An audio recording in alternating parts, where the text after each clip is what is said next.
तो ये एक इक्विलिब्रियम का क्वेश्चन है, देखते हैं क्या है।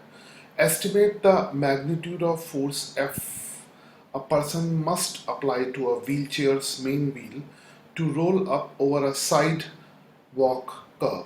This main wheel that comes in contact with the curb has a radius r and height of the curb is h.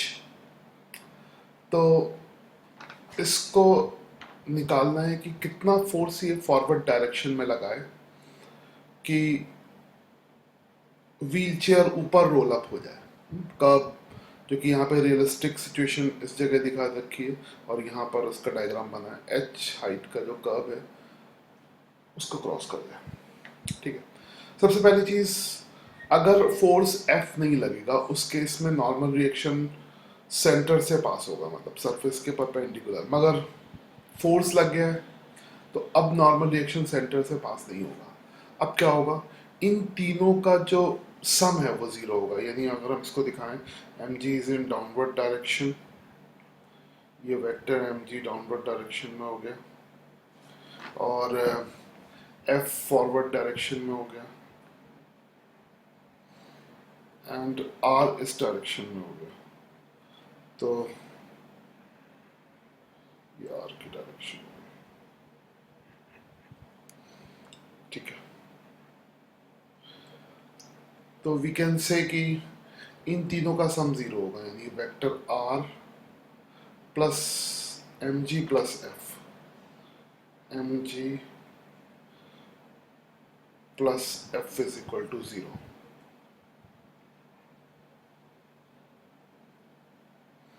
तीनों का सम जीरो हो जाएगा, ठीक है। यानी ये सिस्टम इक्विलिब्रियम में होगा। और तो यहाँ पर हम टॉर्क इक्विलिब्रियम की कंडीशन लगा सकते हैं, यानी वी कैन से कि net torque is equal to zero किसी भी पॉइंट के अबाउट। तो किसी भी पॉइंट के अबाउट टॉर्क तो जीरो है, बट हम पॉइंट वो लेंगे जिससे हमें फ़ायदा हो। तो हमें फ़ायदा किससे होगा, फ़ायदा किससे होगा कि जिससे एक आध फोर्स ख़त्म हो जाए। उस पॉइंट से फ़ायदा होगा जिससे एक आध फोर्स ख़त्म हो जाए। और रिलेशन, तो रिलेशन तो हमें एम जी के टर्म में निकालना है, तो इस पॉइंट और इस पॉइंट को लेने से फ़ायदा नहीं है। तो हमें किस पॉइंट को लेने से फ़ायदा है, इस वाले पॉइंट को। किस वाले पॉइंट को, ये ए वाले पॉइंट को लेने से फ़ायदा है, ठीक है। तो ए पॉइंट के अबाउट अगर हम नेट टॉर्क ज़ीरो करेंगे, यानी हम लिख दें net torque about A should be equal to zero. वैसे तो किसी भी पॉइंट के अबाउट नेट टॉर्क ज़ीरो होगा, अगर हम net torque about A point zero करें, उससे हमें क्या होगा, आर फोर्स का टॉर्क नहीं लेना पड़ेगा, ठीक है। तो हमें सिर्फ एफ का टॉर्क लेना पड़ेगा और एम जी का। एफ का जो टॉर्क है वो कौन सी डायरेक्शन में, ए के अबाउट दिख ही रहा होगा, है ना, क्लॉकवाइज डायरेक्शन में। और एम जी का टॉर्क एंटी क्लॉकवाइज डायरेक्शन में। वैल्यूज़ क्या होंगी, अगर ये जो डिस्टेंस है वो डी के बराबर है, इस डायग्राम में गिवन है ये डिस्टेंस डी के बराबर है, ठीक है। तो यू कैन से कि नेट टॉर्क अबाउट अगर ए पॉइंट ज़ीरो है तो इसका मतलब हो गया कि clockwise torque is equal to anti clockwise torque, A C W torque, ठीक है। Clockwise torque is equal to anti clockwise torque हो जाएगा इसमें। नाउ क्लॉकवाइज टॉर्क कितना आ जाएगा, एफ इंटू ये डिस्टेंस हमें फाइंड करनी होगी।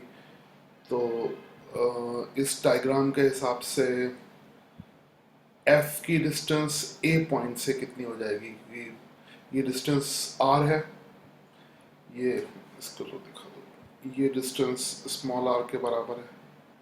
और ये डिस्टेंस यहाँ से यहाँ तक की डिस्टेंस आर माइनस एच होगी, क्योंकि ये डिस्टेंस एच के बराबर है, ये डिस्टेंस एच के बराबर है, तो ये आर माइनस एच होगी। तो एफ फोर्स की इस लाइन ऑफ एक्शन की ए पॉइंट से distance two R minus H होगी। अब बचा डी डिस्टेंस, तो डी डिस्टेंस को हम कैलकुलेट कर सकते हैं, ठीक है।